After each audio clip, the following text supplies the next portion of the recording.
No niin, morjesta tähän Pehtorin kokkikouluun pitkästä aikaa. Mä ajattelin pikaisesti näyttää nyt, miten tehdään semmonen perinteinen ja hyvä ruskea kastike. Sitä voi tätä ruskeaa kastiketta nyt sitten niin tehdä joko tuohon jauhelihaan, niin kuin tavallaan tekee jauhelihakastikkeen, tai sitten tekee ton nakkikastikkeen, niin kuin minä teen nyt. Joo, ja tämä alkaa sillä. Otetaan voita, voi olla valionvoita, arla mitä vaan kunhan on voita, ja noin 150 grammaa tästä näin otetaan ja heitetään tuonne kattilan pohjalle sitä ja näin, ja pannaan sulamaan tonne. Reippaasti voita tähän tarvitaan. Ei aleta pihtailemaan tässä tapauksessa. No, mä pistän voipaketin kiinni ja odottelen, että tää nyt sulaa tossa. Me TV-kokithan käytetään aina tämä kokkausaika niin tehokkaasti, ja sanotaan lähetysaika tehokkaasti hyödyksiä. Tässäkin tapauksessa niin minä nyt pilkon sipulin sillä aikaa, kun tuo voi tuossa sulaa. Ei kannata polttaa tätä niin kuin minä meinaan nyt vahingossa. Aika tuolla lailla pienellä liekillä, jos on kaasuhella, niin pientä liekkiä, jos on sähköhellä, niin sitten pientä numeroa siihen, ettei panna kutoselle heti niin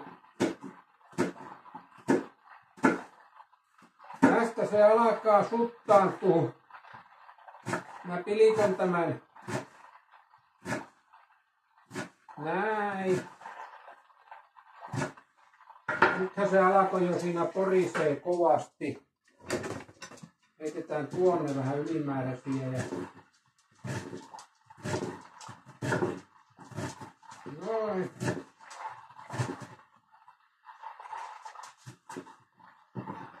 Hyvä.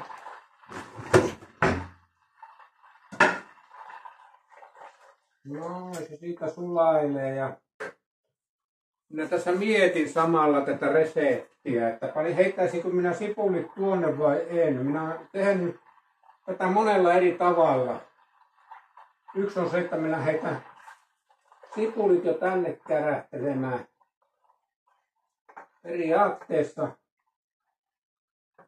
en mä nyt taida tehdä, mä sen sitten mulla on tässä puolikarkeaa, kotimaista puolikarkeaa vehnäjauhoa. Mulla on omaakin tuolla vehnää kyllä tuolla. Mutta nyt on myllyssä on pientä häikkää ollut, niin tänne vaan sitten tänne voin sekaan laitetaan nämä näin. Nämä vehnäjauhot ja sitten sen verran reippaasti vehnäjauhoa. Tähän tuli muuten, muistinkaan minä tuon voimäärän nyt jotenkin väärin. Kun en ole pitkään aikaan tehnyt, mä olin kerran tuolla Lapissa yhdessä ravintolassa pääkokkina, niin silloin minä kehittelin tämä ruskiakastikeohjeen, mutta kun siitä oli sen verran aikaa, että mä enää muista, että kuinka paljon nyt tää vähän vaikuttaa, että minä taisin nyt tässä vähän liioitella tämän voin kanssa. Katsotaan nyt. Mutta tätä ei kannata panna liikaa näitä vehnäjauhoja. Tai kun tekee tällä lailla, niin tästä tulee kyllä semmonen samettinen. Pana vielä vähän, ettei pääse kukaan sanomaan. Noin. Samettinen niin nyt vaan tässä niin lämmitetään tätä niin, että tuohon tulee semmoinen ruskea väri, niin kuin ruskea kastikkeessa konsanaan. Nyt voidaan panna jo lämpöä lisää, kun minä hätäpäissä niin pienensin tuota lämpöä. Olen paljon tehnyt tätäkin kastiketta, niin heitetään vieläkin ihan pikkusen siihen tätä. Näin. Siitä se alkaa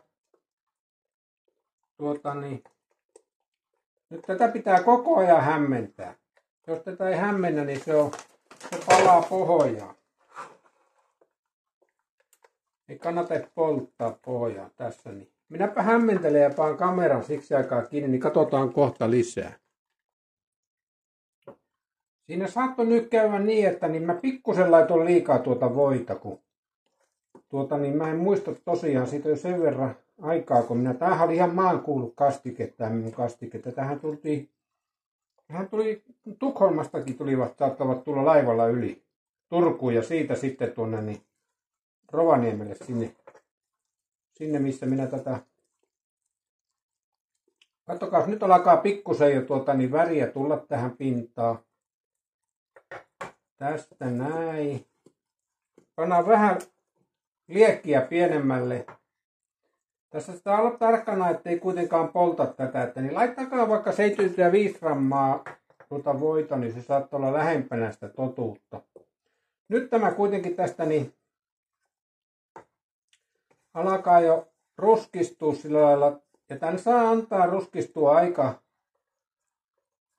aika sillä lailla tumman ruskeaksi, niin se on aina niin se on ruskeampi sitten tietenkin, kun se on vähän annettu tumman ruskeammaksi.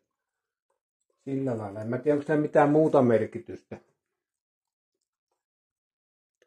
Noin, nyt kun se on niin sillä lailla kohtuu ruskea hyvin tuossa niin minä laitan täältä sitten vähän siihen mausteita ja minä laitan nyt tämmöistä. Tämä nyt on makki. Tässä ei ole mitään kaupallista yhteistyötä. Tätä vaan satuin ostaa.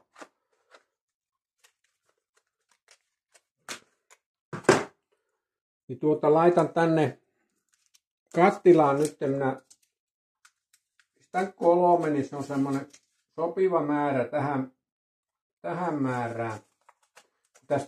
Tähän nyt seuraavaksi laitetaan vettä sitten. Ja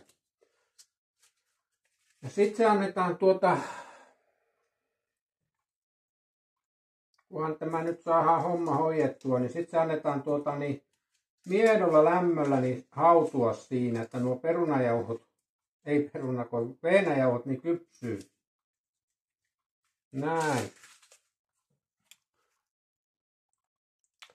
No niin, tämmöiset tarkkasilmäiset saattaa huomatakin, että maistetaanpa.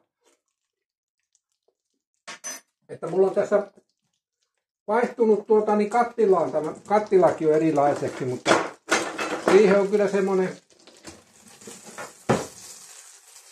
syy siihen niin kehtaankohan kertoa. Pannapa noin tonne niin tipulit tonne ja sitten nämä kuulotetaan niin sanotusti tällä kokkikielellä. Ja joo, minä laitan tuon kastikkeen nyt, niin on suhkot tämmöstä, miten minä nyt sanoisin. Se on sakeaa. Ei anneta sen haitata. Mulla oli tuossa pieni häslinki tässä välissä. Se oli nyt pakko ottaa, vaikka kuin suora lähetys, mutta niin mä voisin näyttää mikä se oli niin tuossa videon lopussa. Että miten siinä nyt sit oikeasti kävi tässä touhussa. Noin niin. Muisti teki tepposet siitä kokkiajoilta. Kato, vähän mittasuhteet oli noissa aineksissa. Pikkusen meni pieleen, mutta ei paljon. Mutta ihan hyvää tuli kyllä. Ja tulee. Tää on ainakin hyvää. Mä maistan. Tämä on samaa kastiketta periaatteessa. Ja tää onkin. Ai. Kyllä. Elikkä niin sanotaan, että niin 50 grammaa voita sulatetaan kattilassa ja sitten siihen pistetään sitten vehnäjauhoa ja mulla oli vähän siinä liikaa sitä voita ja tuli sitä kautta liikaa sitten puolikarkea vehnäjauhoa. Nyt kun minä olen nämä kuulottanut nämä sipulit, niin mä laitan nämä tänne kastikkeen sekaan. Antamaan vähän makua ja nyt kun toi levy on lämmin, niin sitten mä laitan tähän pikkusen. Pannaan vielä pannut tonne ja levy hetkeksi pois, niin mä noin nakit nytten pilkon tässä välissä. Se käy vanhasta tottumuksesta kyllä hyvin tämä nakkienkin pilkkominen, kun sillä joutui tekee siellä. Sehän oli tämmönen gourmet-ravintola tietenkin. Oli mikään nakkikiska. Niin gourmet-ruokia siellä ja tuo voisi heittää pikkusen voita tohon noin, tohon pannulle. Ja sitten taas lämpöä siihen ja nämä tänne. Sitten lisää nakkeja.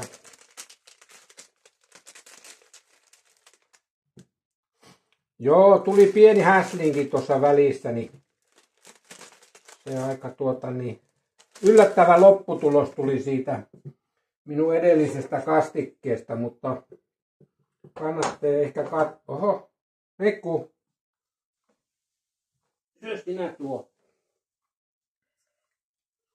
Pitäähän sitä apukokillekin antaa näkkejä. No, nythän nämä ei pysy pöydällä ollenkaan.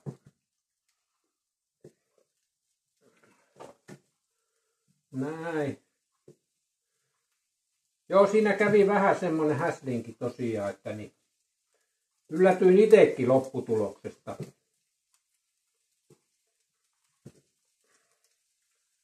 Jo ennen tässä pitkällä kokkiuralla käynyt niin, mutta nyt kävi.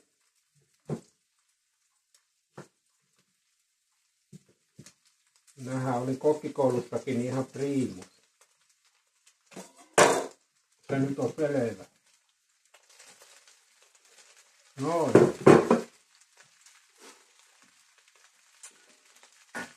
Sitten vaan näitä käristellään puolipäivää. Tässä hyvä semmonen tummuusaste näihinkin. Minä tykkään ainakin, että se on semmonen. Nyt minä pistän tuohon, mä laitan samalla liedellä sitten noin perunat tulemaan. No niin, nyt alkaa olla jo aika lailla nämä semmosia hyvän värisiä ja niin päin pois. Nyt minä kaajan tämän kastikkeen. Tää on pikkusen tää on vähän sakeaa tämä, mutta minä paan tähän vielä vettä, niin kyllä tästä selvittää hengissä tämänkin kastikkeen. Näin, mä paan sen tänne näin. Ja ai. Oikeesti tää on tuoksukin on jo niin hyvä ja tuo pois tuo liesi on liian kuuma. Nyt vähän tällä kattilalla minä otan täältä kylmää vettä. Aina kun otatte hanasta johonkin ruokaa vettä, niin ehdottomasti, kato mulla on kapustojakin 7 tässä. Niin aina ehdottomasti kylmä puolelta, että ei kuumalta puolelta, kun sieltä varaajan kupariputkistosta voi siihen tulla vaikka jotain kuparia, näin minä olen se ajatellut.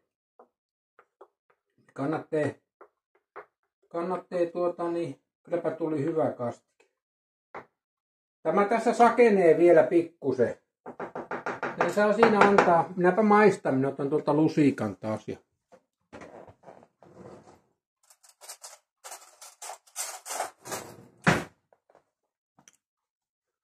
maistan.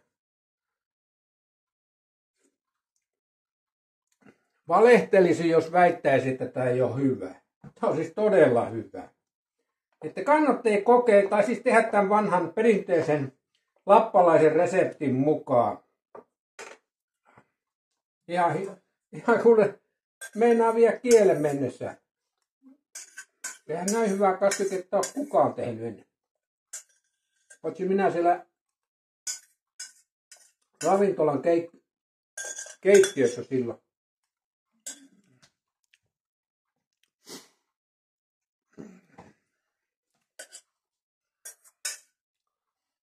Näikä. Nyt niin, apukokki on tuolla. Nyt niin minä vaan niin sitten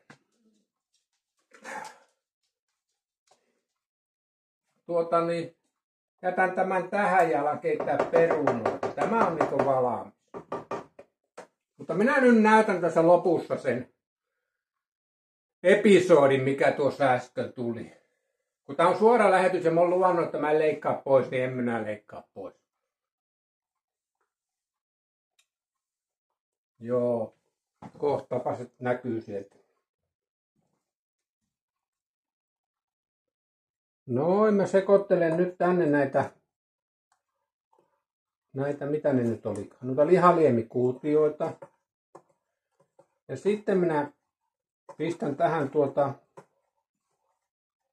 vettä.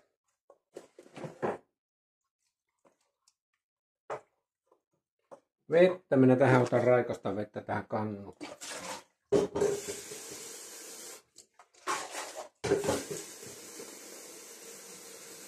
Näin.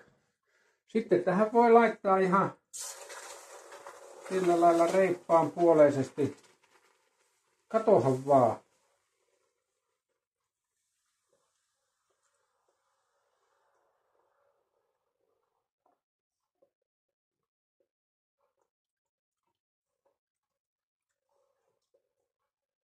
Näin. Reippaan puolesti vettä.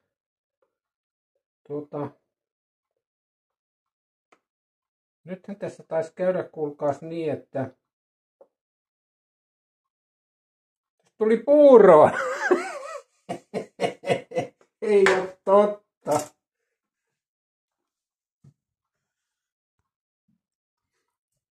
Tämmöistä puuroa tuli siitä. Mutta ei siinä kato mitään ollut, kun mä tästä otin puolet ja laitoin siihen toiseen kattilaan ja lisäsin vettä vaan. Ja sitten sipulit ja muut. Että siinä tuli mulla semmonen pieni ajatuskatkos. Tääkin on muuten hyvää puuroa, jos tykkää tämmöistä ruskeapuurosta. On muuten meinaa älyttömän hyvää. Tähän voittaa minkä vaan. No johan minä hyvän ruokalajin keksin. Ruskea puuro. Ruskea kastikehan on vanha juttu. Pannaan tolle laitetaan tällä niin tämmönen lautanen tuo ja kansi päällä ja se saa siinä olla nyt ja hautua hetken aikaa, niin mä panen tähän perunat sit kiehumaan ja perunat kiehumaan. Tänhän voi syödä nakkien kuin makaronienkin kanssa, mutta peruna on ehkä vähän terveellisempää, sanoisin näin yhtäkkiä. Mutta näihin tunnelmiin 2 ruokalajia tuli tässä kokkikoulussa tehtyä kerralla. Ruskea kastike ja ruskea puuro. Molemmat on hyviä. Kannattaa kokeilla. Ruskea puuron ohje on vaan ruskea kastikkeeseen verrattuna se, että voita pannaan 2-kertainen määrä ainakin. Ja sitten jauhoja, aika paljonhan mä lappasin siinä niitä. En edes tiedä, mutta paljon. Mutta tämähän ei tästä parane enää. Maku on hyvä. Mä jos pystyisin makua sinne laittaa sinne videolle, niin. Joo, palataan. Morjes.